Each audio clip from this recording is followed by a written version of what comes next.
জাতীয় নির্বাচনে কৃষি, কর্মসংস্থান, চিকিৎসা ও নাগরিক সুবিধা সহ ৮টি প্যাকেজ নিয়ে ইশতেহার ঘোষণা করতে যাচ্ছে বিএনপি।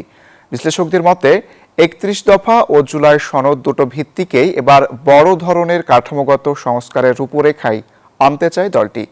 বিএনপি বলছে, রাষ্ট্রে জনগণের মালিকানা ফেরানোই হবে তাদের মূল প্রতিশ্রুতি। মারুফা রহমানের রিপোর্ট। দলের চেয়ারপারসন খালেদা জিয়াকে হারানোর শোক কাটিয়ে নির্বাচনমুখী যাত্রায় মনোযোগী হচ্ছে বিএনপি। তাই জনগণের সামনে এর মধ্যেই নিজেদের বিভিন্ন প্রতিশ্রুতি তুলে ধরছে দলটি। এ লক্ষ্যেই নির্বাচনের ইশতেহার তৈরিতে কাজ করছে বিএনপি। শিগগিরই ফ্যামিলি ফার্মার্স ও হেলথ কার্ডের মতো সুবিধা সম্বলিত ৮ দফার প্যাকেজ পরিকল্পনা ও পূর্বঘোষিত ৩১ দফার সংস্কার প্রস্তাব নির্ভর ইশতেহার ঘোষণা করবে বলে জানান বিএনপির স্থায়ী কমিটির ২ জন সদস্য।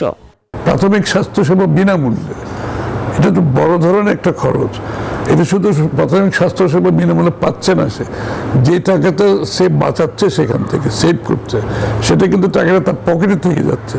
তার জীবনযাত্রার মান উন্নয়ন হচ্ছে, স্বাস্থ্যসেবাও পাচ্ছে। তাই যেমন সে স্পন্সর করছে এবং আমাদের যুগপৎ আন্দোলনের যত দল ছিল তাদের সাথে আলোচনা করে আমরা ৩১ দফা দিয়েছি। মোটামুটি ভাবে এটা আমাদের আন্দোলনকারী দলগুলোর মধ্যে কনসেনসাস করে করা হয়েছে।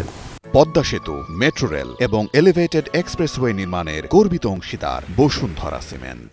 গণমাধ্যমের স্বাধীনতা নিশ্চিত করাকেও একটি আলাদা অধ্যায় হিসেবে রাখছে বিএনপি। ক্ষমতায় গেলে মুক্ত ও ভারসাম্যপূর্ণ গণমাধ্যম গড়ে তোলার ঘোষণা আসতে পারে ইশতেহারে। অর্থনীতি, কৃষি, সামাজিক সুরক্ষা সহ সংস্কার ও পুনর্গঠনই এবার বিএনপির মূল বার্তা। আগামী দিনে অর্থনীতির মডেলটা চেঞ্জ করে দিচ্ছে। আমরা একটা নতুন মডেল অর্থনীতিকে চালাতে চাচ্ছি। স্কিল ডেভেলপমেন্ট, অন্য কিছু সাপোর্টের মাধ্যমে তার আয় যেখানে ৫০০ টাকা হতো ১০০০, সেটা যদি ৫০০০ টাকা নিয়ে ১০০০০ টাকা যেতে পারে। জবের ডিমান্ড অনুসারে সেই ট্রেনিংয়ের ব্যবস্থা করব। সে যখন যে লোকটা ওই ট্রেনিংটা নিতে আসবে, সে ওই ট্রেনিং পিরিয়ডে সরকারের কাছ থেকে ভাতা পাবে। ট্রেন্ড ওয়ার্কফোর্স তৈরি করবো আমরা।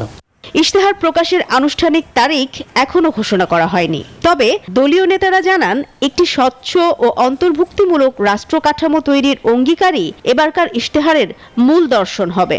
নির্বাচনে ইশতেহারে সাধারণত থাকে দিন বদলের কথা, জনগণের ভাগ্য বদলের কথা কিংবা মেগা উন্নয়নের কথা।